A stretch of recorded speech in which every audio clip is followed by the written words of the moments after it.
ವೇದಿಕೆ ಮೇಲೆ ಇರುವಂಥ ಗಣ್ಯರು ಮತ್ತು ಎಲ್ಲ ಸಭಿಕರಿಗೂ ನನ್ನ ಶರಣು.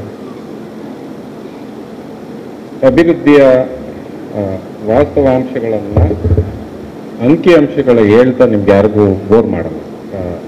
ಹೀಗಾಗಿದೆ ಹಾಗಾಗಿದೆ ಅಂತ ಒಂದು ಮುಂದಿನ 20-25 ನಿಮಿಷ ಎಲ್ಲರೂ ಬಹಳ ತಾಳ್ಮೆ ಕೊಟ್ಟು ಪ್ರೀತಿಯಿಂದ ನಮ್ಮ ಆರ್ಥಿಕತೆಯಿಂದ ಇರುವ ಒಂದು ಕಲ್ಪಿತ ಆಲೋಚನೆ ಏನಿದೆ, ಆರ್ಥಿಕತೆಯ ಕಲ್ಪಿತ ಆಲೋಚನೆ, ಅದು ವೈಜ್ಞಾನಿಕವಾದದ್ದಲ್ಲ.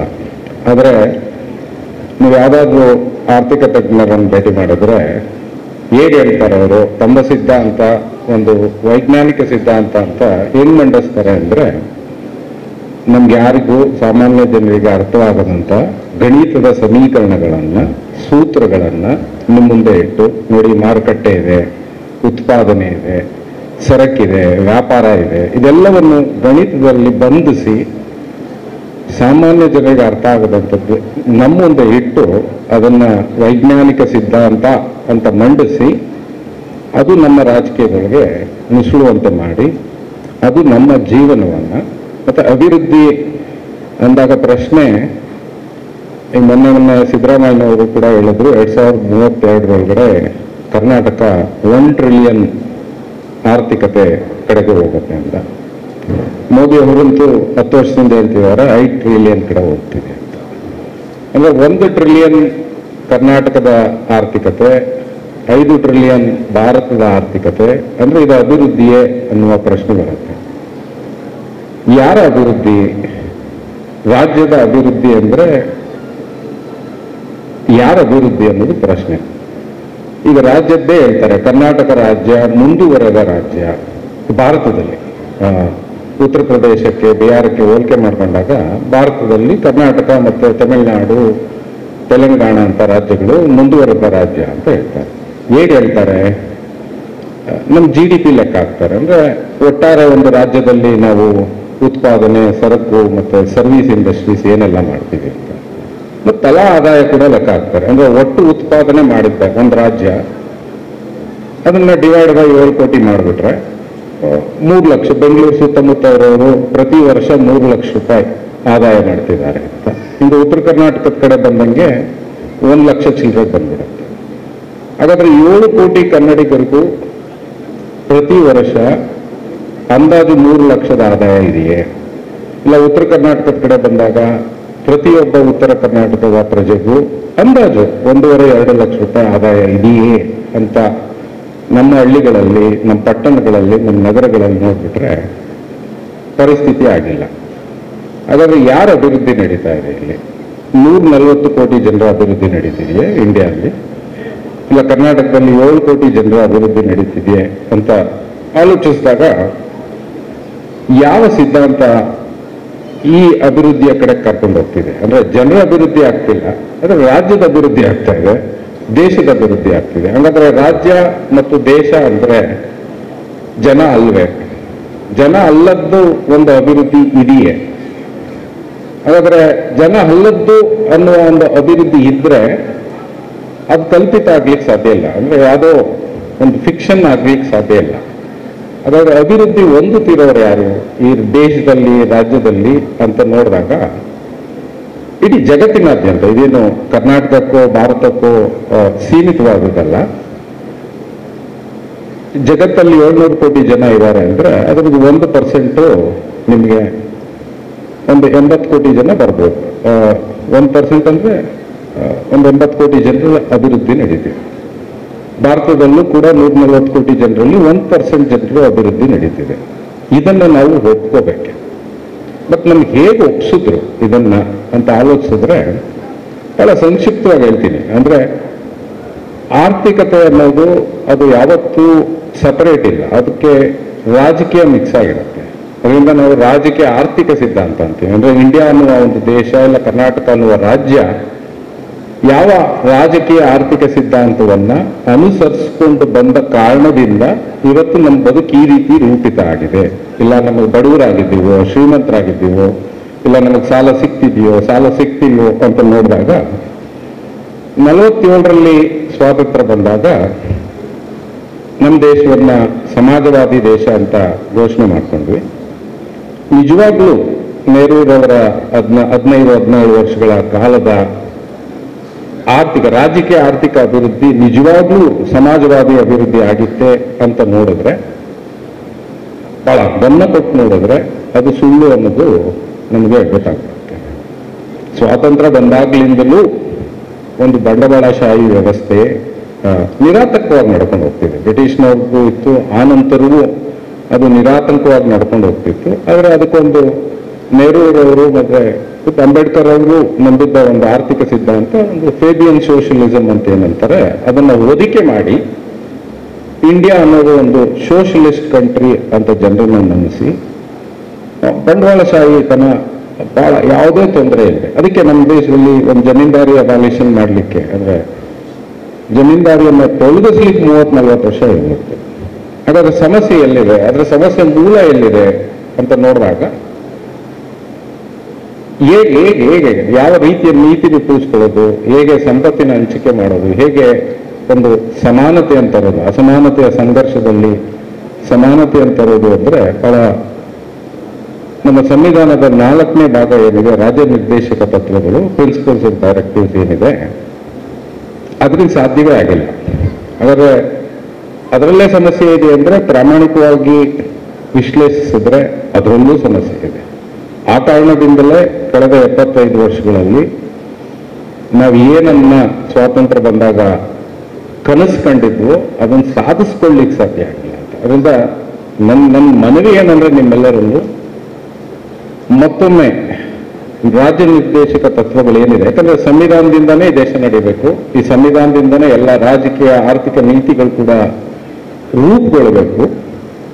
ಹಾಗಾದ್ರೆ ಮತ್ತೆ ಸಂವಿಧಾನ ಬರ್ತಿದ್ದ ಜನರೇ, ನಾವೇ ಬರ್ಕೊಂಡಿರುವ ಸಂವಿಧಾನದಲ್ಲಿ ಯಾವ ರೀತಿಯ ತಿದ್ದುಪಡಿಗಳು ಬೇಕು ಮತ್ತೆ ಯಾವ ರೀತಿಯ ರಾಜಕೀಯ ಆರ್ಥಿಕ ಸಿದ್ಧಾಂತಗಳು ಬೇಕು ಅನ್ನೋದು ನಾವೇ ತೀರ್ಮಾನ ಮಾಡಿ. ಅದರಿಂದ ನೆಹರು ಕಾಲದಲ್ಲಿ ಸಮಾಜವಾದ ಇತ್ತೆ ರಾಜಕೀಯವಾಗಿ ಮತ್ತು ಆರ್ಥಿಕವಾಗಿ ಅಂದ್ರೆ ಇಲ್ಲ ಇಲ್ಲ ಇಲ್ಲ ಅಂತ ಹೇಳೋದ್ರ ಬದಲು ಅಷ್ಟಾಗಿರ್ಲಿಲ್ಲ ಅಂತನೂ ಕೂಡ ವಾದಿಸ್ಬೋದು.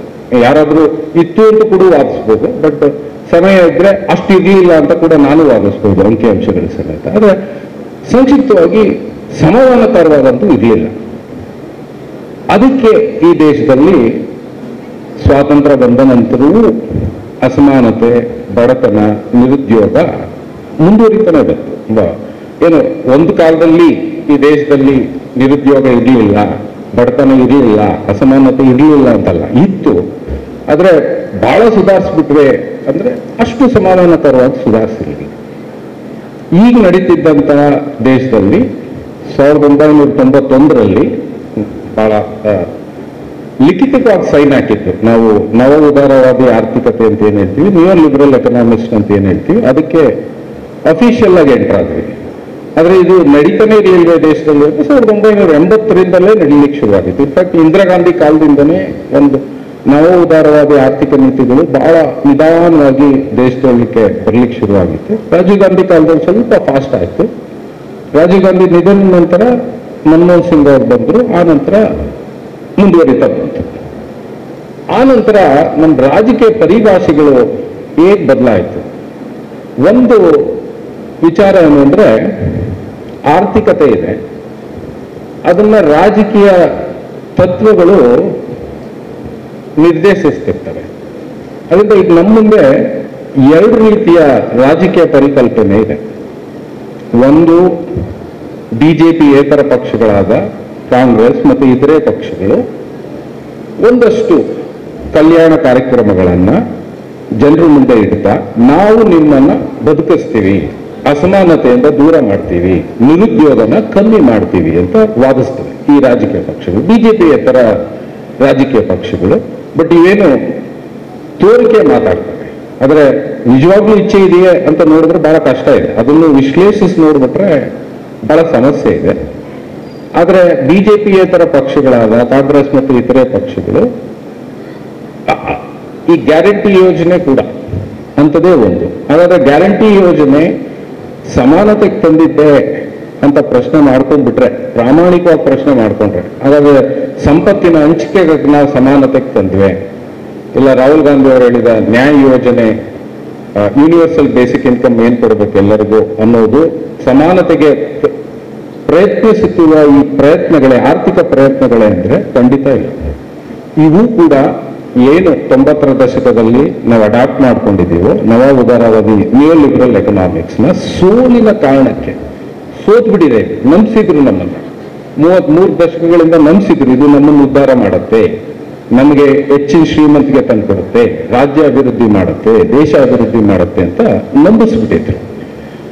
ಆ ನಂಬಿಕೆ ಪೊಳ್ಳಾಗಬೇಕಾದ್ರೆ ಇಲ್ಲಿ ಜನ ಎಲ್ಲಿ ಪ್ರಶ್ನೆ ಮಾಡ್ತಾರೋ, ಇನ್ನು ಜನ ಎಲ್ಲಿ ಗುಗಿಲೆದ್ದು ಬಿಡ್ತಾರೋ ಅನ್ನೋ ಭಯಕ್ಕೆ ಈ ರೀತಿಯ ಕಲ್ಯಾಣ ಯೋಜನೆಗಳು ಬರ್ತವೆ. ಅದು UPA ಕಾಲದಲ್ಲಿ ಇರ್ಬೋದು, ಮೋದಿ ನರೇಗಾ ಚೆನ್ನಾಗಿಲ್ಲ ಅಂದಿದ್ರು, ಬಟ್ ಮುಂದುವರಿಸಿದ್ರು. ಅಂದ್ರೆ UPA ಕಾಲದ ಎಲ್ಲಾ ಕಲ್ಯಾಣ ಯೋಜನೆಗಳನ್ನು ಅಧಿಕಾರಕ್ಕೆ ಬಂದ ಹೊಸದರಲ್ಲಿ ಲೇವಡಿ ಮಾಡಿದ ಪ್ರಧಾನಿಗಳು ಅನಂತರ ಬೇರೆ ವಿಧಿಯಿಂದ ಮುಂದುವರಿಸ್ತಿದ್ದಾರೆ. ಹಾಗಾದ್ರೆ ಯಾವ್ದಿದು? ಇದು ಒಂದು ಬಿಜೆಪಿಯೇತರ ಪಕ್ಷಗಳು ಕಲ್ಯಾಣ ಕಾರ್ಯಕ್ರಮಗಳ ಮುಖಾಂತರ ನಾವು ಆರ್ಥಿಕವಾಗಿ ಸಬಲರಾಗಬಹುದು ಅನ್ನೋ ಒಂದು ವಾದವನ್ನು ಇಟ್ಟಿದ್ದಾರೆ. ಬಿಜೆಪಿ ಯಾವ ವಾದ ಇಟ್ಟಿದೆ? ಹಾಗಾದ್ರೆ ಬಿಜೆಪಿ ಕೂಡ ಈ ನವ ಉದಾರವಾದಿ ಆರ್ಥಿಕ ಸಿದ್ಧಾಂತದೊಳಗೆ ಇದೆ. ಒಂದು ನೆನಪಿರಬೇಕು, ಕಾಂಗ್ರೆಸ್, ಬಿಜೆಪಿ ಮತ್ತೆ ಎಲ್ಲ ರಾಜಕೀಯ ಪಕ್ಷಗಳು ಎಕ್ಸೆಪ್ಟ್ ಕಮ್ಯುನಿಸ್ಟ್ ಪಾರ್ಟಿ ಬಿಟ್ಟರೆ ರಾಜ್ಯದ ದೇಶದಲ್ಲಿ ಎಲ್ಲ ರಾಜಕೀಯ ಪಕ್ಷಗಳು ಈ ನವ ಉದಾರವಾದಿ ರಾಜಕೀಯ ಆರ್ಥಿಕ ಸಿದ್ಧಾಂತವನ್ನೇ ನಂಬಿಕೊಂಡಿದೆ. ಬಟ್ ಬೇರೆ ಬೇರೆ ಭಾಷೆಯಲ್ಲಿ ಮಾತಾಡ್ತಾರೆ. ಕಾಂಗ್ರೆಸ್ ಕಲ್ಯಾಣ ಯೋಜನೆ ಅಂತ ಮಾತಾಡುತ್ತೆ, ಬಿಜೆಪಿ ಹಿಂದುತ್ವ, ಕೋಮುವಾದ ಅಂತ ಮಾತಾಡುತ್ತೆ. ಆದ್ರೆ ಅದು ಇವರು ರಾಜಕೀಯ ಮಾತುಗಳು. ಆದ್ರೆ ಇಬ್ರು ಆರ್ಥಿಕವಾಗಿ ಬೇರೆ ಬೇರೆ ಪ್ಲಾನ್ ಇಟ್ಕೊಂಡಿದಾರ ಅಂತ ನೋಡ್ಬಿಟ್ರೆ ಇಬ್ರು ಹತ್ರನೂ ಯಾವುದು ಹೊಸ ಪ್ಲಾನ್. ಅಂದ್ರೆ 90ರ ದಶಕದಲ್ಲಿ ನಾವು ಏನನ್ನ ಅಳವಡಿಸ್ಕೊಂಡ್ರು ಅದನ್ನೇ ಮುಂದುವರಿಸ್ತೀವಿ. ಇದು ಬರೀ ಭಾರತ ಒಕ್ಕೂಟ ಸರ್ಕಾರ ಅಲ್ಲ, 30 ರಾಜ್ಯ ಸರ್ಕಾರಗಳು ಕೂಡ ಇದೇ ಆರ್ಥಿಕ ನೀತಿಯನ್ನ ಅನುಸರಿಸ್ತವೆ. ಅದಕ್ಕೆ ನೀವು ಒಂದೇ ಭಾಷೆ ಕೇಳ್ತೀವಿ.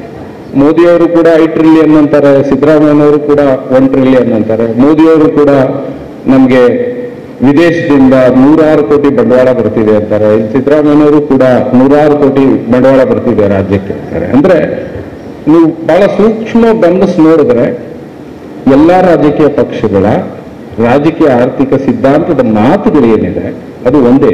ರಾಜಕೀಯ ಪರಿಭಾಷೆ ಬದಲಾಯಿಸ್ತಾರೆ, ಬಟ್ ಆರ್ಥಿಕ ಸಿದ್ಧಾಂತ ಒಂದೇ. ಹಾಗಾದ್ರೆ ಈ ಆರ್ಥಿಕ ಸಿದ್ಧಾಂತ ಏನ್ ಅನುಸರಿಸ್ತಿದ್ದೀವಿ 91ರ ನಂತರ, ಇದ್ರ ಮೂಲ ಕಲ್ಪನೆಗಳು ಯಾವುದು? ಒಂದು 3-4 ಇದೆ. ಅದನ್ನು ಪ್ರಸ್ತಾಪ ಮಾಡಿದ್ರೆ ನಿಮಗೆ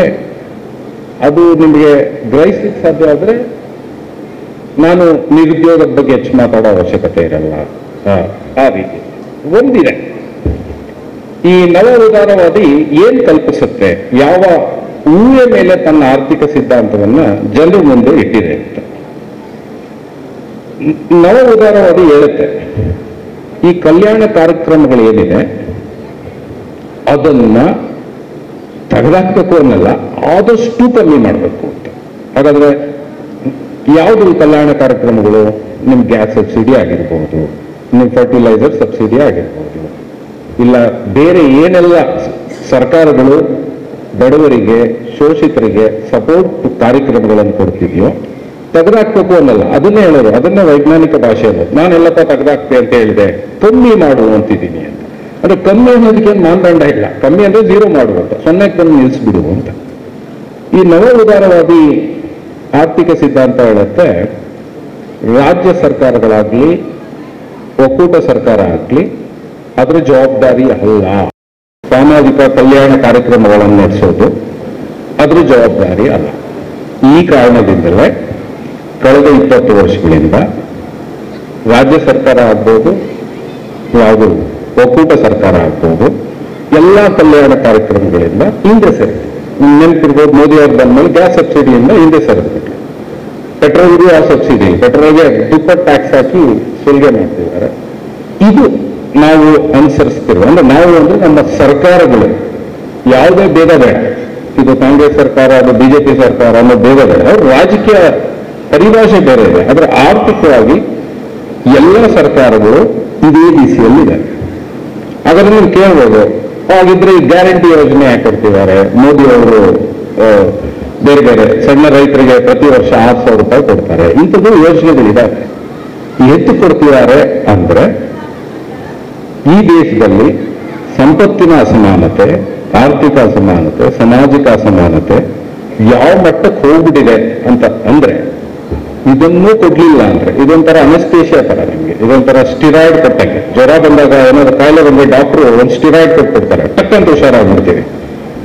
80 ಕೋಟಿ ಜನರನ್ನ ಒಂದು ಅನಸ್ತೇಷಿಯಾ ಕೊಟ್ಟು, 140 ಕೋಟಿ 80 ಕೋಟಿ ಜನ ಬಡವರಿದ್ದಾರೆ ಈ ದೇಶದಲ್ಲಿ. ಅವ್ರಿಗೊಂದು ಅನಸ್ತೇಷಿಯಾ ಕೊಟ್ಟು, ಒಂದು ಸ್ಟಿರಾಯ್ಡ್ ಕೊಟ್ಟು ಇಟ್ಟಿರುವ ಯೋಜನೆಗಳಿವೆ. ಇವು ಯಾವುದು ನಮ್ಮ ಉದ್ಧಾರಕ್ಕಲ್ಲ. ಇವನ್ನೇನಾದ್ರೂ ಒಂದು ಸ್ವಲ್ಪ ಹಿಂದೆ ಎಳೆದ್ಬಿಟ್ರೆ 80 ಕೋಟಿ ಜನ ಇನ್ನೂ ಬಡತನ ಬಿದ್ದರು ಬರ್ತಾರೆ. ಇದು ಒಂದು ದೇಶ ಎದುರಿಸ್ಲಿಕ್ಕೆ ಕಷ್ಟ. ಒಂದು ಸರ್ಕಾರಗಳಿಗೆ ಈ ಸಂಘರ್ಷನ ಎದುರಿಸ್ಲಿಕ್ಕೆ ಕಷ್ಟ ಆಗಿರೋ ಕಾರಣದಿಂದ ಅವರ ಆರ್ಥಿಕ ಸಿದ್ಧಾಂತ ಹೇಳ್ತಿದೆ ಕೊಡಬೇಡ ಅಂತ, ಆದ್ರೂ ಸ್ವಲ್ಪ ಸ್ವಲ್ಪ ಕೊಡ್ತೀವಿ ಅಂತ ಮಾತಾಡ. ಇದು ಅವರ ಆರ್ಥಿಕ ಸಿದ್ಧಾಂತದ ತಿರುಳು. ಇದು ಎಲ್ಲ ಸರ್ಕಾರ, ಇದು ಬರೀ ಇಂಡಿಯಾಲೇ ಅಲ್ಲ, ಜಗತ್ತಿನ ಎಲ್ಲ ರಾಷ್ಟ್ರಗಳು including China to some extent ಅನುಸರಿಸುತ್ತಿರುವ ರಾಜಕೀಯ ಆರ್ಥಿಕ ಸಿದ್ಧಾಂತ. ಅಲ್ಲಿಂದ ನಿಮ್ಗೆ ಗೊತ್ತಾಗುತ್ತೆ ಯಾಕೆ ಈ ಗ್ಯಾರಂಟಿ ಯೋಜನೆಗಳು ಇಲ್ಲ ಕಲ್ಯಾಣ ಯೋಜನೆಗಳು, ಯಾಕೆ ವಿದ್ಯಾರ್ಥಿಗೊಂದು ಸ್ಕಾಲರ್ಶಿಪ್ ಸಿಗಲ್ಲ, ಯಾಕೆ ಹಿರಿಯರಿಗೊಂದು ಪೆನ್ಷನ್ ಸಿಗಲ್ಲ, ಹಳ್ಳಿಯಲ್ಲಿ ಕೊಡುವ ಅವಕಾಶವೇ ಇಲ್ಲ ಇವರು ಅನುಸರಿಸ್ತಿರುವ ನೀತಿಗಳು. ಅದಕ್ಕೆ ನಿಮಗೆ ದೇಶದಲ್ಲಿ ಅಸಮಾನತೆ ಭುಗಿಲೆತ್ತಿದೆ. ಅದಕ್ಕೆ ಈ ದೇಶದಲ್ಲಿ ಸಂಪತ್ತು ಕೇವಲ, ಇಡೀ ದೇಶದ ಸಂಪತ್ತು ಕೇವಲ 1% ಜನರ ಕೈಯಲ್ಲಿ, ಮಿಕ್ಕಿದವ್ರ ಕೈಯಲ್ಲಿ ಏನೂ ಇಲ್ಲ. ನಮ್ಮ ಬಳಿ ಏನೂ ಇಲ್ಲ. ಧರ್ಮಸ್ಥಳದ ಲೋನ್ ಬಿಟ್ರೆ ನಮ್ಗೆ ಇನ್ನೇನು ಸಿಗಲ್ಲ. ಅದು 24% ಬಡ್ಡಿ ತಗೊಂಡು ಜೀವನ ನಡೆಸಬೇಕು, ಆ ಪರಿಸ್ಥಿತಿಯಲ್ಲಿದೆ. ಸರಿ, ಇದು ಹೇಳುತ್ತೆ ಯಾವುದು ರಾಜಕೀಯ ಆರ್ಥಿಕ ಸಿದ್ಧಾಂತ ಹೇಳುತ್ತೆ, ಗವರ್ಮೆಂಟ್ ಅಂತ ಏನಿದೆ ಅದು ರಾಜ್ಯ ಸರ್ಕಾರ ಆಗ್ಬೋದು, ಇಲ್ಲ ಒಕ್ಕೂಟ ಸರ್ಕಾರ ಆಗ್ಬೋದು, ಇದು ಚಿಕ್ಕದಾಗಿರ್ಬೇಕು, ದೊಡ್ಡದಾಗಬಾರ್ದು. ನಿಮ್ಗೆ ನೆನಪಿರ್ಬೋದು, ಮೋದಿ ಅವರ ಅಧಿಕಾರಕ್ಕೆ ಬಂದಾಗ ಇದೇ ಹೇಳಿದ್ರು, ಮ್ಯಾಕ್ಸಿಮಮ್ ಗವರ್ನೆನ್ಸ್ ಲೆಸ್ ಗವರ್ಮೆಂಟ್ ಅಂತಾನೆ ಅಂದ್ರು. ಅಂದ್ರೆ ಇದು ಇವ್ರು ತೀರ್ಮಾನ ಮಾಡ್ತಿರೋದಲ್ಲ. ಇದು ಯಾರು ಈ ರಾಜಕೀಯ ಆರ್ಥಿಕ ಸಿದ್ಧಾಂತವನ್ನ ಹರಡುತ್ತಿದ್ದಾರೋ ಜಗತ್ತಿನಾದ್ಯಂತ, ಇವರು ನಮ್ಮ ರಾಜಕೀಯ ನಾಯಕರ ಬಾಯಲ್ಲಿ ಉಳಿಸ್ತಿದ್ರು. ಯಾಕೆ ಗವರ್ಮೆಂಟ್ ಅನ್ನು ಚಿಕ್ಕದು ಮಾಡಬೇಕು, ಎಲ್ಲ ಯಾಕೆ ಮಾರುಕಟ್ಟೆಯೇ ಎಲ್ಲವನ್ನೂ ನಿರ್ಧರಿಸುತ್ತೆ ಅನ್ನೋದು ಇದರ ನಂಬಿಕೆ, ಕಲ್ಪಿತ ನಂಬಿಕೆ. ಇದು ವೈಜ್ಞಾನಿಕ ಅಲ್ಲ. ನೀವೇನಾದ್ರೂ ಯಾರನ್ನಾದ್ರೂ ನವೋದರವಾದಿ ಆರ್ಥಿಕ ತಜ್ಞನ ಹತ್ರ ಹೋಗಿ ಏನಪ್ಪ ಒಂದು ನಂಬಿಕೆ ಇಟ್ಕೊಂಡಿದೆ ನೀನು ಸಾಧಿಸು ಅಂದ್ರೆ ನಿಮ್ಗೊಂದು 20 ಪೇಜ್ ಗಣಿತ ಸಮೀಕರಣ ತೋರಿಸ್ಬಿಡ್ತಾನೆ, ಕನ್ಫ್ಯೂಸ್ ಆಗ್ಬಿಡ್ತೀವಿ, ನಮ್ಗೇನೋ ಅರ್ಥ ಆಗಲ್ಲ. ಓ ಸರಿ ಇರ್ಬೋದು, ನಿಜ ಇರ್ಬೋದು, ಗಣಿತದಲ್ಲಿದೆ ಅಂದ್ರೆ ಇದು ನಿಜವಾಗ್ಲೂ ನಿಜ ಇರ್ಬೋದು ಅನ್ನೋದು ನಮ್ಮ ನಂಬಿಕೆ. ಅದರಿಂದ ಏನೆಲ್ಲ ಊಹೆಗಳ ಮೇಲೆ ಈ ಆರ್ಥಿಕ ಸಿದ್ಧಾಂತವನ್ನು ಕಟ್ಟಿದ್ದಾರೋ ಎಲ್ಲವೂ ಕಲ್ಪಿತ. ಈಗ ಮುಂಚೆ ಒಂದಷ್ಟು ಕವಿತೆ ಕೇಳಿದ್ವಲ್ಲ, ಎಲ್ಲ ಕಲ್ಪಿತ ಕವಿತೆಗಳು. ಇಲ್ಲ ಕತೆ ಓದ್ಬೋದು, ಅದೊಂದು ಕಲ್ಪಿತ ಕತೆ. ಒಂದು ಕಾದಂಬರಿ ಓದ್ಬೋದು, ಕಲ್ಪಿತ ಕತೆ. ಕಾದಂಬರಿ ಇರ್ಬೋದು, ಏನಿದೆ ವಾಸ್ತವೂ ಇರ್ಬೋದು, ಬಟ್ ಕಲ್ಪನೆ ಅನ್ನೋದು ಅದೇ ರೀತಿ ನಮ್ಮ ಆರ್ಥಿಕತೆ ಕೂಡ ಒಂದು ಕಾದಂಬರಿ ಮಾಡಿಬಿಟ್ಟಿದ್ದಾರೆ. ನಮ್ಮ ಆರ್ಥಿಕತೆಯನ್ನು ಕೂಡ ಒಂದು ಕವಿತೆ ಮಾಡಿಬಿಟ್ಟಿದ್ದಾರೆ. ನಮ್ಮ ಆರ್ಥಿಕತೆಯನ್ನು ಕೂಡ ಒಂದು ಕತೆ ಮಾಡಿಬಿಟ್ಟಿದ್ದಾರೆ. ಅದು ಸಮಸ್ಯೆ. ಇದಕ್ಕೆ ಸರ್ಕಾರ ಬಹಳ ಮಿನಿಮಲ್ ಇರಬೇಕು, ಬಹಳ ಕಮ್ಮಿ ಗಾತ್ರದ್ದಿರಬೇಕು. ಸರ್ಕಾರ ಯಾವ ಪಾತ್ರವನ್ನು ವಹಿಸಬಾರದು ಮಾರುಕಟ್ಟೆಯಲ್ಲಿ, ಯಾರನ್ನು ಕೇಳಬಾರದು. ಅವರು ಒಬ್ಬೊಬ್ರು ವ್ಯಕ್ತಿ ಕಂಪನಿ ವ್ಯಾಪಾರ ಮಾಡ್ಕೊಳ್ಳುತ್ತೆ, ಅದರಿಂದ ಅದು 140 ಕೋಟಿ ಜನರನ್ನು ಉದ್ಧಾರ ಮಾಡುತ್ತೆ ಅಂತ. ಸಾಕ್ಷಿಯಲ್ಲಿದೆಯಪ್ಪ ಅದಕ್ಕೆಂದ್ರೆ ಎಲ್ಲೂ ಸಾಕ್ಷಿ ಇಲ್ಲ. ಓಕೆ, ಈ ಕ್ಯಾಪಿಟಲಿಸಮ್ ಅನುಸರಿಸ್ತಿರುವ ನವೋದರವಾದಿ ನೀತಿ ಅನುಸರಿಸುವ ಅಮೆರಿಕ ಹಿಂಗಾಗಿದೆಯೇ ಅಂದ್ರೆ ನೋಡಿ, ಅಮೆರಿಕಲ್ಲೂ ಬಡತನ ಇದೆ, ಅಮೆರಿಕಲ್ಲೂ ಅಸಮಾನತೆ ಇದೆ. ಅಂದ್ರೆ ಈ ನೀತಿಯಿಂದ ಯಾರು ಉದ್ಧಾರ ಆಗ್ತಿದ್ದಾರೆ? ಜಗತ್ತಿನಾದ್ಯಂತ ಯಾವ ದೇಶ ಉದ್ಧಾರ ಆಗ್ತಿದೆ ಅಂತ ನೋಡಿದ್ರೆ, ಎಗೈನ್ ಪ್ರತಿ ದೇಶದಲ್ಲೂ ಕೇವಲ 1% ಜನ ಉದ್ಧಾರ ಆಗ್ತಾರೆ. ಆ 1% ಜನರ ಉದ್ಧಾರಕ್ಕಾಗಿ ನಮ್ಮ ಸರ್ಕಾರಗಳು, ರಾಜ್ಯ ಸರ್ಕಾರ ಆಗ್ಬೋದು, ಒಕ್ಕೂಟ ಸರ್ಕಾರಗಳಾಗ್ಬೋದು, ಬಹಳ ಶ್ರದ್ಧೆಯಿಂದ ಕೆಲಸ ಮಾಡ್ತಿದ್ದಾರೆ. ಬಹಳ ಶ್ರದ್ಧೆಯಿಂದ ಕೆಲಸ ಮಾಡ್ತಿದ್ದಾರೆ. ಅದ್ರದ್ದು ಚಿಕ್ಕ ಅಂಶ ಹೇಳ್ತೀವಿ, ಎಷ್ಟು ಶ್ರದ್ಧೆಯಿಂದ ಕೆಲಸ ಮಾಡ್ತಿದ್ದಾರೆ. ಅದರಿಂದ ಈ ಆರ್ಥಿಕ ನೀತಿ ಅನ್ನತ್ತೆ ಸರ್ಕಾರ ಮಾನವ ಅಭಿವೃದ್ಧಿ ಕಲ್ಯಾಣ ಕಾರ್ಯಕ್ರಮಗಳಿಗೆ ಸರ್ಕಾರದ ಜಾಗ ಇಲ್ಲ. ಹಾಗಾದ್ರೆ ನನ್ನ ಅಭಿವೃದ್ಧಿ ಯಾರು ಮಾಡಬೇಕು? ಸರ್ಕಾರದ ಜವಾಬ್ದಾರಿ ಇಲ್ಲ ಅಂದ್ರೆ ನನ್ನ ಅಭಿವೃದ್ಧಿ ನಾನೇ ಮಾಡ್ತೇನೆ. ಅಂದ್ರೆ ಭಾರತದಂತಹ ದೇಶದಲ್ಲಿ ಬಡವರಿರುವಂಥವರು, ಶೋಷಿತರಿರುವಂಥದ್ದು, ಜಾತಿ ವ್ಯವಸ್ಥೆ ಬಹಳ ಉಗ್ರ ಆಗಿದೆ, ಅಸ್ಪೃಶ್ಯತೆ ಹೆಚ್ಚಿದೆ. ಇಂಥ ಒಂದು ಸಾಮಾಜಿಕ ಸಂದರ್ಭದಲ್ಲಿ ಒಬ್ಬ ವ್ಯಕ್ತಿ, ಇನ್ನು ಮಹಿಳೆ ಆದ್ರೆ ಇನ್ನೂ ಪರಿಸ್ಥಿತಿ ಕೆಟ್ಟದಾಗ್ಬಿಡುತ್ತೆ, ಒಬ್ಬ ವ್ಯಕ್ತಿ ತನ್ನನ್ನು ತಾನೇ ಸರ್ಕಾರದ ಬೆಂಬಲ ಇಲ್ಲದೆ ಅಭಿವೃದ್ಧಿ ಮಾಡ್ಕೊಳ್ಳಿಕ್ಕೆ ಸಾಧ್ಯವೇ ಅಂತ ನೀವು ಪ್ರಶ್ನೆ ಕೇಳ್ಕೊಂಡ್ರೆ ಆಗ ನಮ್ಮ ಮುಂದೆ ಕಾಣಿಸ್ತಿರುವ ಎಲ್ಲ ಸಾಮಾಜಿಕ ಅಸಮಾನತೆ ಮತ್ತು ಆರ್ಥಿಕ ಅಸಮಾನತೆ ಮೂಲ ಎಲ್ಲಿದೆ ಅಂತ ಗೊತ್ತಾಗುತ್ತೆ. ಇಲ್ಲಿ ನಮ್ಮ ಸರ್ಕಾರಗಳು ಅನುಸರಿಸ್ತಿರುವ ರಾಜಕೀಯ ಆರ್ಥಿಕ ಸಿದ್ಧಾಂತದಲ್ಲೇ ಅವರು ಕಲ್ಪಿಸ್ಕೊಂಡಿರುವ ಊಹೆಯಲ್ಲೇ ಸಮಸ್ಯೆ ಇದೆ. ಇದನ್ನ ಯಾರು ಅಡ್ರೆಸ್ ಮಾಡ್ತಾರೆ ಕೇಳಿದ್ರೆ ಇನ್ನೇನು ಹೇಳಿರ್ತಾರೆ ನಮಗೆ. ಇದು ಒಂದು. ಮತ್ತೆ ಸರ್ಕಾರದ ಗುರಿ ಏನು? ಈ ಆರ್ಥಿಕ ಸಿದ್ಧಾಂತ ಏನಿದೆ, ನ್ಯೂ ಲಿಬರಲ್ ಎಕನಾಮಿಕ್ಸ್, ನವ ಉದಾರವಾದಿ ಆರ್ಥಿಕ ಸಿದ್ಧಾಂತ ಅಂತ ಹೇಳ್ತೀವಿ. ಮಾರುಕಟ್ಟೆ ಏನು ಕೊಟ್ಟಿದೆ, ಯಾವ ಜವಾಬ್ದಾರಿ ಕೊಟ್ಟಿದೆ ಸರ್ಕಾರಕ್ಕೆ? ಸರ್ಕಾರಕ್ಕೆ ಯಾವ ಜವಾಬ್ದಾರಿ ಕೊಟ್ಟಿದೆ ಅಪ್ಪ ಅಂದ್ರೆ ನಾವು ಸಹಜವಾಗಿ ಆಲೋಚಿಸಿದ್ರೆ ಸರ್ಕಾರದ ಜವಾಬ್ದಾರಿ ಏನು ಅಂತ ನಾವು ಯಾವ್ದಾದ್ರು ಪ್ರೈಮರಿ ಸ್ಕೂಲ್ ಮಕ್ಕಳು ಕೇಳಿದ್ರೆ ಅವ್ರು ಹೇಳ್ತಾರೆ ಸರ್ಕಾರದ ಜವಾಬ್ದಾರಿ ಶಿಕ್ಷಣ, ಆರೋಗ್ಯ, ನಿರುದ್ಯೋಗ ನಿರ್ವಹಣೆ, ನಿರ್ಮೂಲನೆ ಇದು ಒಂದು ಸರ್ಕಾರದ ಜವಾಬ್ದಾರಿ ಅಂತ ನಮಗೆ ಕಲಿಸಿದ್ದಾರೆ. ಅದು ಈ ಸಿದ್ಧಾಂತ ಸರ್ಕಾರ ಕೇಳ್ತಿರೋದೇನಪ್ಪ ಅಂದ್ರೆ ನಿಮ್ಮ ಜವಾಬ್ದಾರಿ ಕೇವಲ ಹಣದುಬ್ಬರ ಕಂಟ್ರೋಲ್ ಮಾಡೋದು ಅಷ್ಟೇ. ಇನ್ಫ್ಲೇಷನ್ ಕಂಟ್ರೋಲ್ ಮಾಡು ನೀನು. ಯಾಕೆ ಹಣದುಬ್ಬರ ಕಂಟ್ರೋಲ್ ಮಾಡು, ಬೆಲೆ ಏರಿಕೆ ಕಂಟ್ರೋಲ್ ಮಾಡುವಲ್ಲತ್ತೆ ಅಂದ್ರೆ ಏನು ನಮ್ಮ ಸಮಾಜದೊಳಗೆ ಸರ್ಕ್ಯುಲೇಷನ್ ಬಿಟ್ಟಿದಾರೋ ಹಣ, ನಿಮ್ಗೆ ಇವತ್ತು ಒಂದು ಮೊಬೈಲ್ 10 ರೂಪಾಯಿಗೆ ಸಿಗ್ತಿದೆ ಅಂದ್ರೆ ನ್ಯೂ ಲಿಬರಲ್ ಎಕನಾಮಿ ರನ್ ಆಗಬೇಕು ಅಂದ್ರೆ ಇದು 300 ವರ್ಷಕ್ಕೂ 10 ರೂಪಾಯಿಗೆ ಸಿಗ್ಬೇಕು. ಹಾಗಾದ್ರೆ ಲಾಭ ಇದೆ. 12 ರೂಪಾಯಿ ಆಗ್ಬಿಡ್ತು ಇಲ್ಲ 20 ರೂಪಾಯಿ ಆಗ್ಬಿಡ್ತು ಅಂದ್ರೆ ವಸ್ತು ಬೆಲೆ ಹೆಚ್ಚಿದ್ದಲ್ಲ, ನನ್ನ ಹಣದ ಮೌಲ್ಯ ಕಮ್ಮಿ ಆಗಬೇಕು. ಯಾವತ್ತು ವಸ್ತು ಬೆಲೆ ಹೆಚ್ಚಲ್ಲ, ಹಣದ ಮೌಲ್ಯ ಕಮ್ಮಿ ಆಗಿರೋದ್ರಿಂದ ಒಂದು ವಸ್ತು ಬೆಲೆ ಹೆಚ್ಚುತ್ತೆ ಅನ್ಸುತ್ತೆ. ಸರ್ಕಾರದ ಜವಾಬ್ದಾರಿಯನ್ನ ಇಲ್ಲಿ ತಂದು ನಿಲ್ಲಿಸಿದ್ದಾರೆ. ನೀನು ನಿರುದ್ಯೋಗದ ಬಗ್ಗೆ ತಲೆಗೆಡಿಸ್ಕೋಬೇಡ. ಅದಕ್ಕೆ ನಮ್ಮ ರಾಜಕೀಯ ನಾಯಕರು ಬಹಳ ಧೈರ್ಯವಾಗಿದ್ದಾರೆ. ಪ್ರಾಮಿಸ್ ಮಾಡ್ತಾರೆ, ವರ್ಷಕ್ಕೆ 1 ಕೋಟಿ 2 ಕೋಟಿ ಉದ್ಯೋಗ ಸೃಷ್ಟಿ ಮಾಡ್ತೀವಿ, ಇಷ್ಟು ಲಕ್ಷ ಉದ್ಯೋಗ ಸೃಷ್ಟಿ ಮಾಡ್ತೀವಿ ಪ್ರಾಮಿಸ್ ಮಾಡ್ತಾರೆ. ಆಮೇಲೆ ಏನು ಕೇಳಲ್ಲ. ಯಾಕೆ ಕೇಳಲ್ಲ? ಸಂವಿಧಾನದಲ್ಲಿ ಅವಕಾಶನೂ ಇಲ್ಲ ನಮಗೆ ಕೇಳಕ್ಕೆ. ಅದು ಯಾಕಂದ್ರೆ ರಾಜ್ಯ ನಿರ್ದೇಶಕ ತತ್ವಗಳಲ್ಲಿದೆ, ಅದನ್ನ ಕೋರ್ಟಲ್ಲಿ ಚಾಲೆಂಜ್ ಮಾಡೋಕ್ಕಾಗಲ್ಲ. ನಾವು ಅವ್ರನ್ನ ಕಾನೂನು ಪ್ರಕಾರ ಆರ್ಗ್ಯೂ ಮಾಡೋಕ್ಕಾಗಲ್ಲ, ಅವ್ರ ಹತ್ರ ತಪ್ಪಿಸ್ಕೋತಾರೆ. ಇದು ಸರ್ಕಾರದ ಜವಾಬ್ದಾರಿ. ಸರ್ಕಾರದ ಜವಾಬ್ದಾರಿ ಆರೋಗ್ಯ ಅಲ್ಲ, ಸರ್ಕಾರದ ಜವಾಬ್ದಾರಿ ಶಿಕ್ಷಣ ಅಲ್ಲ, ಸರ್ಕಾರದ ಜವಾಬ್ದಾರಿ ನಿರುದ್ಯೋಗ ನಿರ್ಮೂಲನೆ ಅಲ್ಲವೇ ಅಲ್ಲ. ಅವೆಲ್ಲ ಮಾಡ್ತಿದೆಯಲ್ಲ ಸರ್ಕಾರಗಳು ಮಾಡ್ತಿದೆಯಲ್ಲ ಅದರ ಸುಳ್ಳು ಅಂದ್ರೆ ತೋರಿಕೆಗೆ ಮಾಡ್ತಿದ್ದಾವೆ, ಪ್ರಾಮಾಣಿಕವಾಗಿ ಮಾಡ್ತಿಲ್ಲ. ಪ್ರಾಮಾಣಿಕವಾಗಿ ಮಾಡಿದ್ದಿದ್ರೆ ಏನು ತಾವು ಅನುಸರಿಸ್ತಿದ್ದಾರೆ ರಾಜಕೀಯ ಆರ್ಥಿಕ ಸಿದ್ಧಾಂತವನ್ನ ಅದನ್ನು ಬುಡಮೇಲ್ ಸಮೇತ ಕಿತ್ತಾಕಿ ಹೊಸ ರಾಜಕೀಯ ಆರ್ಥಿಕ ಸಿದ್ಧಾಂತವನ್ನು ಜನರು ಮುಂದೆ ಇಡ್ತಾರೆ. ಅವ್ರಿಗೆ ಆ ಆಸಕ್ತಿನೂ ಇಲ್ಲ, ಯಾವ ಸರ್ಕಾರಕ್ಕೂ ಇಲ್ಲ. ಇದೇನು ಬರೀ ಇಂಡಿಯಾದಲ್ಲ, ಜಗತ್ತಿನಾದ್ಯಂತ ಹೆಚ್ಚಿನ ಸರ್ಕಾರಗಳಿಗೆ ಆ ಆಸಕ್ತಿಯೇ ಇಲ್ಲ. ನಮ್ಮನ್ನು ಬೇರೆ ಬೇರೆ ವಿಷಯಗಳಲ್ಲಿ ಎಂಗೇಜ್, ನಮ್ಮನ್ನ ಇವ್ರು ಬಂದ್ರೆ ಗ್ಯಾರಂಟಿ ಯೋಜನೆಯಲ್ಲಿ ಎಂಗೇಜ್ ಮಾಡ್ತಾರೆ, ಅವ್ರು ಬಂದ್ರೆ ಕೋಮು ರಾಜ್ಯದಲ್ಲಿ ಎಂಗೇಜ್ ಮಾಡ್ತಾರೆ. ನಾವು ಅಲ್ಲೇ ವಿಂಗ್ ಮಾಸ್ಟರ್ಸ್ ಅವ್ರು ನಾವು ಸರ್ಕಸ್ ಅಲ್ಲಿರೋ ಹುಲಿ ಸಿನಿಮಾಗಳ ತರ ನಮ್ಮನ್ನು ನಾವು ಭಾವಿಸ್ಕೊಂಡಿದ್ದೀವಿ ಹುಲಿ ಸಿನಿಮಾಗಳು ಅಂತ. ಬಟ್ ಹುಲಿ ಸಿನಿಮಾ ಕೂಡ ನೆಗೆಯುತ್ತೆ, ವಿಂಗ್ ಮಾಸ್ಟರ್ ಎಲ್ಲ ಕಡೆ ನೆಗೆಯುತ್ತೆ, ಕುಡಿಯುತ್ತೆ, ಆನೆ ಡ್ಯಾನ್ಸ್ ಮಾಡುತ್ತೆ. ಹಂಗೆ 140 ಕೋಟಿ ಜನರನ್ನು ಈ ರಾಜಕೀಯ ಪಕ್ಷಗಳು ಡ್ಯಾನ್ಸ್ ಮಾಡಿಸ್ತಾರೆ. ಹಾಗಾದ್ರೆ ಇನ್ನೊಂದು ಊಹೆ ಏನು ಈ ಆರ್ಥಿಕ ಸಿದ್ಧಾಂತದ್ದು? ಎಲ್ಲವನ್ನು ಖಾಸಗಿಗೊಳಿಸು, ಎಲ್ಲವನ್ನು, ಎಲ್ಲಿ ತನಕ ಎಲ್ಲವನ್ನು? ಹೆಣ್ಣು ಮಗುವಿನ ಹೆರಿಗೆಯನ್ನು ಖಾಸಗಿಗೊಳಿಸು. ಸರ್ಕಾರಿ ಆಸ್ಪತ್ರೆ ಬೇಕಿಲ್ಲ ಹೆರಿಗೆ ಮಾಡಿಸ್ಕೊಳ್ಳೋಕೆ. ಯಾಕೆ? ಅದ್ರದ್ದು ಇನ್ನೊಂದು ಮೂಲ ಸಿದ್ಧಾಂತ ಏನು? ವ್ಯಕ್ತಿ ತನ್ನ ಅಭಿವೃದ್ಧಿ ತಾನೇ ಮಾಡ್ಕೋಬೇಕು. ಅಂದ್ರೆ ಅವ್ರಿಗೊಂದು ಮಗು ಮಾಡ್ಕೋಬೇಕು ಅಂದ್ರೆ ಒಂದು ಶಕ್ತಿ ಇರಬೇಕು ಮಾಡ್ಕೊಳ್ಳೋಕೆ. ಆ ಪ್ರೈವೇಟ್ ಹಾಸ್ಪಿಟ್ಲ್ಗೆ ಡೆಲಿವರಿ ಮಾಡ್ಕೊಳ್ಳೋ ಶಕ್ತಿ ಇರಬೇಕು, ಮಾಡ್ಕೋತಾರೆ ಬಿಡು, ನಾವು ಕೊಡ್ಬೇಕು. ಮಗು ಹುಟ್ಟಿಸಿದ್ದಾರೆ ಅಂದ್ಮೇಲೆ ಓದಿಸೋ ಜವಾಬ್ದಾರಿ ತಂದೆ ತಾಯಿಗಳದು, ಓದೋ ಜವಾಬ್ದಾರಿ ಮಗುದು, ಸರ್ಕಾರ ಹಾಕ್ತಿರ್ಬೇಕು. ಎಲ್ಲವನ್ನೂ ಖಾಸಗೀಕರಣ ಮಾಡು, ಎಲ್ಲವನ್ನೂ ಮಾರುಕಟ್ಟೆಗೆ ಬಿಡು. ಯಾಕೆ ಮಾರುಕಟ್ಟೆಗೆ ಬಿಡು ಅನ್ನತ್ತೆ? ಈ ಸಿದ್ಧಾಂತ ಹೇಳುತ್ತೆ ಸರ್ಕಾರ ಅನ್ನೋದು ಒಂದು ಅಸಮರ್ಥ ಸಂಸ್ಥೆ, ಸರ್ಕಾರ ಅನ್ನೋದು ಎಫಿಷಿಯೆಂಟ್ ಆಗಿ ಕೆಲಸ ಮಾಡಲಾರದು. ಹಾಗಾದ್ರೆ ಮಾಡೋದು ಯಾವುದು? ಮಾರುಕಟ್ಟೆ ಮಾಡುತ್ತೆ ಅಂತ ಹೇಳ್ತಾರೆ. ಸರಿಯಪ್ಪ, ಜಗತ್ತಲ್ಲಿ ಎಲ್ಲಾದ್ರೂ ತೋರಿಸ ಯಾವ ಮಾರುಕಟ್ಟೆ ಸರ್ಕಾರ ಇಲ್ಲದೆ ಬಹಳ ಸಮರ್ಥವಾಗಿ ಎಫಿಷಿಯೆಂಟ್ ಆಗಿ ಕೆಲಸ ಮಾಡ್ತಿದೆ? ಉತ್ತರ ಇರಲ್ಲ ಅವ್ರ ಹತ್ರ. ತಿರ್ಗಾ ಹೇಳ್ತಾರೆ ಕರಪ್ಷನ್ ಇದೆ, ಅಲ್ಲಿ ಏನೋ ಒಂದು ರೀಸನ್ ಹೇಳ್ತಾರೆ. ಬಟ್ ತೋರಿಸಯ್ಯ, ನೀನು ವೈಜ್ಞಾನಿಕವಾಗಿ ತೋರಿಸಿದೆ ಎಲ್ಲಿ ಕೆಲಸ ಮಾಡ್ತೀವಿ, ಯಾವ ದೇಶದಲ್ಲಿ ಕೆಲಸ ಮಾಡ್ತೀವಿ, ಯಾವ ದೇಶದಲ್ಲಿ ಸಮಾನತೆ ತಂದಿದೆ ಈ ಕಾರಣದಿಂದ? ಉತ್ತರ ಇಲ್ಲ. ಇದು ಇದರದ್ದು ಇನ್ನೊಂದು ಅಂಶ. ಎಲ್ಲವನ್ನು ಪ್ರೈವೇಟೈಸ್ ಮಾಡು, ಡಿರೆಗ್ಯುಲೇಟ್ ಮಾಡು, ಅಂದ್ರೆ ಪ್ರಶ್ನೆನೇ ಕೇಳಬೇಡ. ಅಂದ್ರೆ ಕಾನೂನು ಮುಖಾಂತರ ಅವ್ರಿಗೊಂದು ಕಾನೂನು ರೂಪಿಸ್ಬೇಡ, ಅವ್ರಿಗೆ ಹೆಂಗೆ ಬೇಕಂದ್ರೆ ಬಿಸ್ನೆಸ್ ಮಾಡಲಿ ಅವರು. ಇದು ಈ ಸಿದ್ಧಾಂತದ ಮೂಲ ತತ್ವಗಳು. ಇದ್ರ ಹಿನ್ನೆಲೆಯಲ್ಲಿ ಸಾಲ ಮಾಡುತ್ತೆ ದೇಶ, ರಾಜ್ಯ ಸರ್ಕಾರ ಕೂಡ ಸಾಲ ಮಾಡುತ್ತೆ.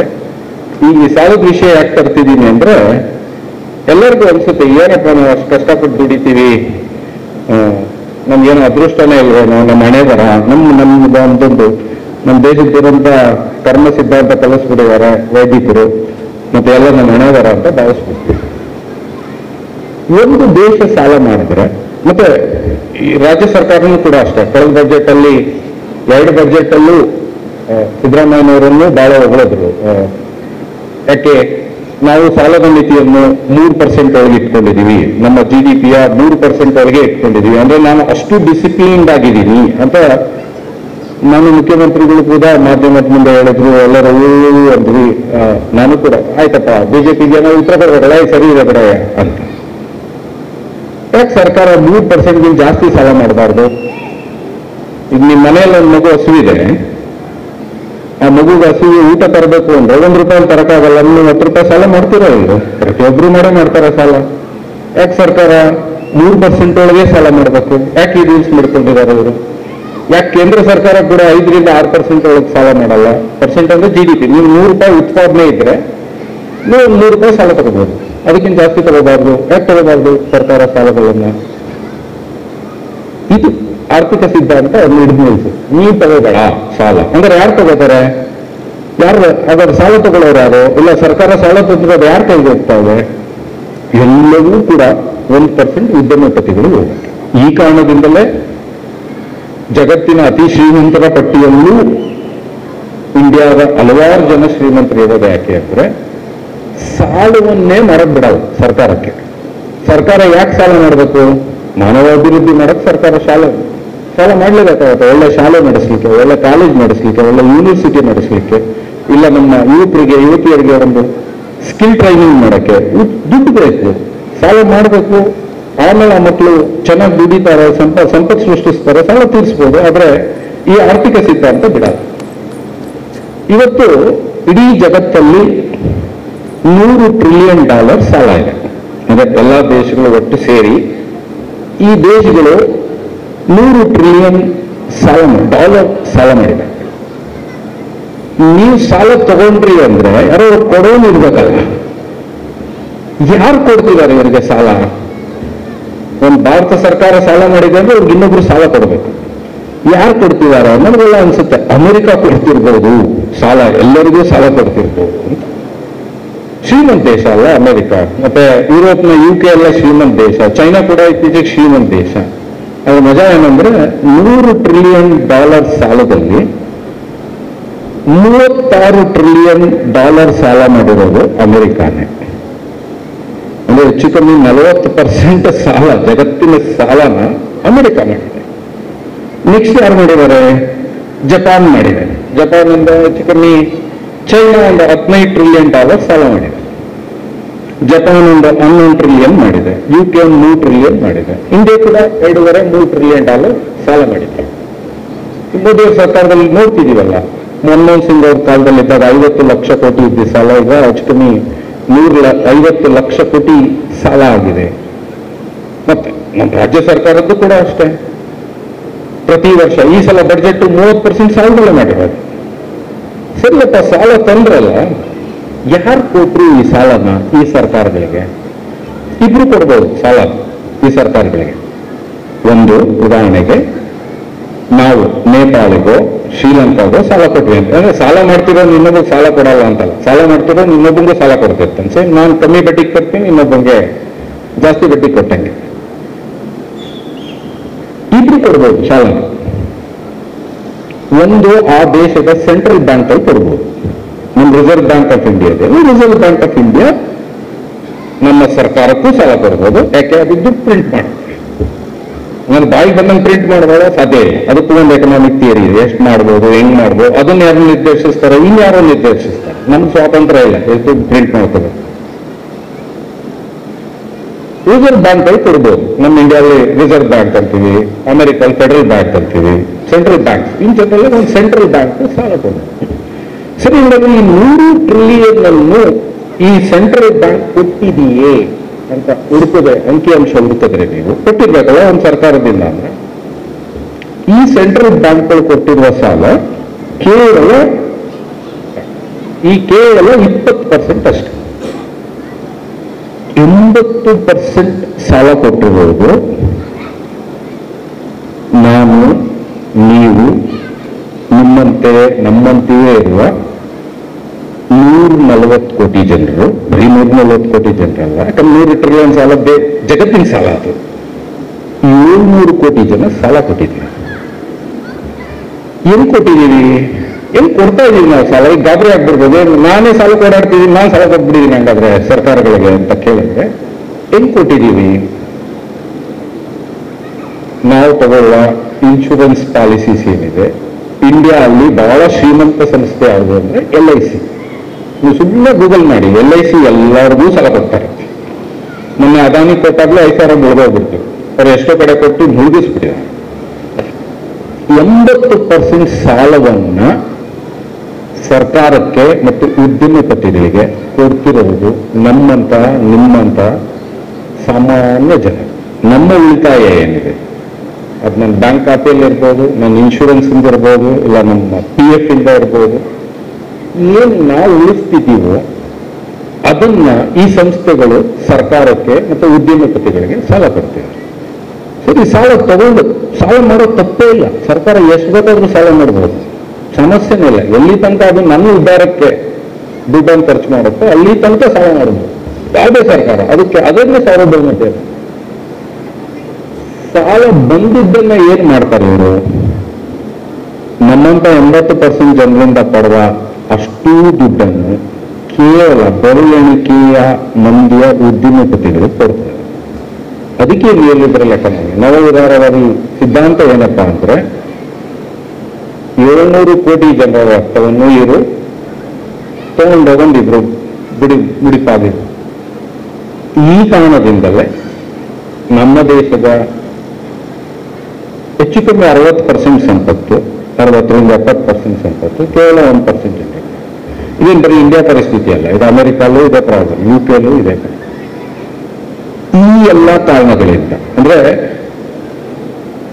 ನೀವೊಂದು ಸಮಾಜದಲ್ಲಿ ಹಣದ ಚಲಾವಣೆ ಇಲ್ಲ ಅಂದ್ರೆ ನಾವೇನು ಕೆಲಸ ಮಾಡೋಕ್ಕಾಗಲ್ಲ. ನಾವು ಹಣೆಬರ ಅಂತ ಅನ್ಕೊಂಡು ಕೂತ್ಬಿಟ್ಟಿದ್ದೀವಿ. ಇದನ್ನ ಯಾರು ಪ್ರಶ್ನೆ ಮಾಡ್ತಾ ಇಲ್ಲ. ಪ್ರಶ್ನೆ ಮಾಡಿಬಿಟ್ಟಾರು ಅನ್ನುವ ಕಾರಣಕ್ಕೇನೆ ಮನಸ್ಸಿಲ್ಲದ ಮನಸ್ಸಿಂದ ಒಬ್ರು ಚುನಾವಣಾ ಘೋಷಣೆ ಮಾಡಿ ಗ್ಯಾರಂಟಿ ಕೊಡ್ತಾರೆ, ಇನ್ನೊಂದು ಜನ ನಾವು ಕೊಡಲ್ಲ ಅಂದ್ಬಿಟ್ಟು ಆಮೇಲೆ ಕೊಡ್ತಾರೆ. ಇದು ಅನಸ್ತೇಷಿಯಾ ಕೊಡ್ತಾರೆ. ಇದು ಸೆಡೇಟಿವ್ ಅಲ್ಲಿ ಇಟ್ಟಿರೋದು 140 ಕೋಟಿ ಜನರನ್ನ. ಈ ಚೌಕಟ್ಟು ನಿಮ್ಗೆ ಅರ್ಥ ಆದ್ರೆ, ಈ ರಾಜಕೀಯ ಆರ್ಥಿಕ ಚೌಕಟ್ಟು ಅರ್ಥ ಆದ್ರೆ ನಿಮಗೆ ತಮಗೆ ಅರ್ಥ ಆಗತ್ತೆ ನಿರುದ್ಯೋಗ ಯಾಕೆ ಕಮ್ಮಿ ಆಗ್ತಾ ಇಲ್ಲ, ಯಾಕೆ ಶಿಕ್ಷಣ ವ್ಯವಸ್ಥೆ ಈ ದೇಶದಲ್ಲಿ ಬೆಳೀತಾ ಇಲ್ಲ. ಅದು ಖಾಸಗಿ ಶಿಕ್ಷಣ ವ್ಯವಸ್ಥೆ ಅಲ್ಲ, ಸರ್ಕಾರಿ ಶಿಕ್ಷಣ ವ್ಯವಸ್ಥೆ ಯಾಕೆ ಬೆಳೀತಾ ಇಲ್ಲ, ನಮ್ಮ ಆರೋಗ್ಯ ಕ್ಷೇತ್ರ ಯಾಕೆ ಬೆಳೀತಾ ಇಲ್ಲ, ಯಾಕೆ ನಮ್ಮ ಮಕ್ಕಳು ಬುದ್ಧಿವಂತರಾಗಕ್ಕಾಗ್ತಿಲ್ಲ, ಯಾಕೆ ನಾವು ಸ್ಕಿಲ್ಡ್ ಆಗಕ್ಕಾಗ್ತಿಲ್ಲ, ಕೌಶಲ್ಯ ಯಾಕೆ ಕಲಿಯೋಕ್ಕಾಗ್ತಿಲ್ಲ, ಎಲ್ಲವೂ ನಮಗೆ ತಾವೇ ಸತ್ಯ ಬಿಚ್ಚಿಟ್ಕೊಂಡು ಅದರಿಂದ ಇಷ್ಟು ಕಲ್ಪಿತ ಊಹೆಗಳ ಮೇಲೆ ನಮ್ಮನ್ನ ಈ ಸರ್ಕಾರಗಳು ಆಳ್ತಿದ್ದಾವೆ ಮತ್ತೆ ಇದನ್ನು ನಮ್ಮನ್ನು ನಂಬಿಸಿದ್ದಾರೆ. ಬೇರೆ ಬೇರೆ ಭಾಷೆಯಲ್ಲಿ ಮಾತಾಡ್ತಾರೆ ಬೇರೆ ಬೇರೆ ಪಕ್ಷದವರು, ಅದರ ತಿರುಳು ಒಂದೇ, ಕಂಟಿನ್ಯೂಟಿ ಒಂದೇ. ಕಳೆದ 2 ಬಜೆಟ್ ಅಲ್ಲೂ ಶಿವಸುಂದರ್ ಸರ್ ಇದ್ದಾರೆ, ನಾವು ಬರೆದಿದ್ವಿ. ಮೋದಿ ಬಜೆಟ್ಗೂ ಸಿದ್ದರಾಮಯ್ಯನವ್ರ ಬಜೆಟ್ಗೂ ಗ್ಯಾರಂಟಿ ಬಿಟ್ರೆ ಇನ್ನೇನಾದ್ರೂ ವ್ಯತ್ಯಾಸ ಇದೆ ಅಂದ್ರೆ ಏನು ವ್ಯತ್ಯಾಸ ಅಲ್ಲ, 2 ಒಂದೇ. ಆದ್ರೆ ನಮ್ಮ ಬಡತನ, ನಮ್ಮ ಅಸಹಾಯಕತೆ ಏನ್ ಮಾಡಿದೆ ನಮ್ಮನ್ನ ಅಂದ್ರೆ ಬಿಟ್ರಿ ಗ್ಯಾರಂಟಿ ಆದ್ರೂ ಇದೆಯಲ್ಲ, 2,000 ಇದೆ, ನಮ್ಮ ಹೆಣ್ಮಕ್ಳು ಓಡಾಡ್ತಿದ್ದಾರೆ, ಒಂದಷ್ಟು ಅಕ್ಕಿ ಬರ್ತಿದೆ. ಈ ಅಸಹಾಯಕತೆ ನಮ್ಮನ್ನ ಇದು ಸರಿ ಅಂತ ನಂಬಿಸ್ತಾರೆ. ಆದ್ರೆ 2 ತಿಂಗಳುಗಳು ಒಂದೇ ಅಂತ ಅರ್ಥ ಆದ ದಿನ ನಾವು ಇದರ ಬದಲಿ ವ್ಯವಸ್ಥೆ ಯಾವುದು ನಿಂತಿರಲಿ. ಜಗತ್ತಿನ 92-94% ಆರ್ಥಿಕ ತಜ್ಞರು ನವ ಉದಾರವಾದಿ ಆರ್ಥಿಕತೆಯಲ್ಲೇ ನಂಬಿಕೆ ಇಟ್ಟಿದ್ದಾರೆ. ಬದಲಿ ಆರ್ಥಿಕ ವ್ಯವಸ್ಥೆ ಏನು ಅಂತ ಹೇಳಲಿಕ್ಕೆ, ಆಲೋಚಿಸ್ಲಿಕ್ಕೆ ಸಿದ್ಧ ಇಲ್ಲ. ಅವರು ಅಲ್ಲೊಬ್ರು ಇಲ್ಲೊಬ್ರು ಬಟ್ ಅಲ್ಲೊಬ್ರು ಇಲ್ಲೊಬ್ರು ಇದ್ರೆ ಅವ್ರನ್ನ ಕಮ್ಯುನಿಸ್ಟು ನಕ್ಸಲೈಟು ಅರ್ಬನ್ ಏನೋ ಒಂದು ಬಿಡ್ತಾರೆ ಕೊನೆಗೆ. ಏನೋ ಬೇರೆ ಮಾತಾಡೋದು ಏನೋ ಲೆವೆಲ್ ಅನ್ಸಿ ಟ್ರೋಲ್ ಮಾಡ್ಬಿಡ್ತಾರೆ ಅವರನ್ನ. ಅದರಿಂದ ನನ್ನ ಕೋರಿಕೆ ಏನಪ್ಪ ನಮ್ಮಲ್ಲಿ ಅಂದ್ರೆ, ನಾವೇನು ಈ ಅಸಮಾನತೆಯನ್ನು ಎದುರಿಸ್ತಿದ್ದೀವೋ, ಇದು ಸಾಮಾಜಿಕ ಮತ್ತು ಆರ್ಥಿಕ ಸಂಘರ್ಷ, ಇವುಗಳ ಹಿಂದೆ ಇರುವ ಕಲ್ಪಿತ ಮಾದರಿ ಏನಿದೆ, ಸರ್ಕಾರಗಳು ಏನು ಅನುಸರಿಸ್ತಿದೆ ಅನ್ನೋದನ್ನು ಮುಂದೆ ಪ್ರಸ್ತಾಪ ಮಾಡಿದ್ದೀನಿ. ಐ ಥಿಂಕ್ ಇದು ಉಪಯೋಗಕ್ಕೆ ಬರುತ್ತೆ ಅಂತ ಭಾವಿಸ್ತೀನಿ. ಈ ವಿಚಾರ ನೆನಪಿಟ್ಕೊಂಡ್ರೆ ನೀವು, ಇಲ್ಲ ಇದ್ರ ಬಗ್ಗೆ ಹೋಗಿ ಹೆಚ್ಚಿನ ಅಧ್ಯಯನ ಮಾಡಿದ್ರೆ ನಿಮಗೆ ಮಿಕ್ಕ ಎಲ್ಲ ಅಂಶಗಳು ತನ್ನ ಪಾಡಿಗೆ ಅರ್ಥ ಆಗತ್ತೆ. ಅದರಿಂದ ಅವಾಗ ನಮ್ಮ ಮುಂದಿನ ನಡೆ ಏನು, ನಮ್ಮ ಮುಂದಿನ ನಡೆ ಅದು ರಾಜಕೀಯ ನಡೆಯೇ ಆಗಿರಬೇಕು. 140 ಕೋಟಿ ಜನರು ಏನು ನಮ್ಮ ರಾಜಕೀಯ ನಾಯಕರು ನಮ್ಮ ನಂಬಿಸಿ ಅನುಸರಿಸ್ತಿರುವಂತ ಈ ಆರ್ಥಿಕ ನೀತಿಯನ್ನ ಪ್ರಶ್ನೆ ಮಾಡೋದಲ್ಲ, ಕಿತ್ತಾಕಿ ಅಂತಾನೆ ಕೇಳಬೇಕು. ಪ್ರಶ್ನೆ ಮಾಡೋದಲ್ಲ, ತಿರುಗಿ ಡಿಬೇಟ್ ಮಾಡ್ಕೊಂಡು ಕೂರ್ತೀವಿ, ಇದರಿಂದ ಅದಾಗತ್ತೆ ಅದರಿಂದ ಇದಾಗತ್ತೆ ಅಂತ. ಕಳೆದ ಅಮೆರಿಕ ನೋಡಿದ್ರೆ ಹೆಚ್ಚು ಕಮ್ಮಿ 100 ವರ್ಷದ್ದು, ಈಗ ನೋಡಿ ಗ್ಲೋಬಲ್ ಮೋದಿ ಕೂಡ ಟ್ರಂಪ್ ಕೂಡ ಹಿಂದೆ ಸರಿದ್ಬಿಟ್ರು ಗ್ಲೋಬಲ್ ಟ್ರೇಡ್ ಇಂದ. ಅಲ್ಲಿ ಎಲ್ಲೂ ಸಾಕ್ಷಿ ಪುರಾವೆ ಇಲ್ಲ ಇದು ನಮ್ಮನ್ನು ಉದ್ಧಾರ ಮಾಡುತ್ತೆ ಅಂತ. ಅದರಿಂದ ಚರ್ಚೆ ಮಾಡೋದ್ರಲ್ಲಿ ಯಾವುದೋ ಉಪಯೋಗ ಇಲ್ಲ, ಇದು ಸರಿಯೇ ಇದು ತಪ್ಪೆ ಅಂತ. ಕಳೆದ 91 ಅಂದ್ರೆ ಹೆಚ್ಚು ಕಮ್ಮಿ 40 ವರ್ಷಗಳ ಅನುಭವ ನಮ್ಗೆ ಆಲ್ರೆಡಿ ಆಗಿದೆ, ಇದರಿಂದ ಏನು ಉಪಯೋಗ ಇಲ್ಲ ಅಂತ. ಮತ್ತು ಜಗತ್ತಿನ ಬೇರೆ ದೇಶಗಳಿಗೆ ಇನ್ನೂ ಹೆಚ್ಚಿನ ಅನುಭವ ಆಗಿದೆ. ಇಂದ ಜನರಾದ ನಾವೇ ಬೇರೆ ಬದಲಿ ವ್ಯವಸ್ಥೆ ಏನು ಅನ್ನುವ ಆಲೋಚನೆ ಶುರು ಮಾಡಬೇಕು. ಮತ್ತು ಆ ನಡೆಯಲ್ಲಿ ನಮ್ಮ ರಾಜಕೀಯ ಹೋರಾಟಗಳು ಸಂಘಟಿತರಾಗಲಿ ಅಂತ ಹೇಳ್ತಾ ನನ್ನ ಮಾತುಗಳನ್ನು ಮುಗಿಸ್ತೀನಿ. ಎಲ್ಲರಿಗೂ ಥ್ಯಾಂಕ್ ಯು.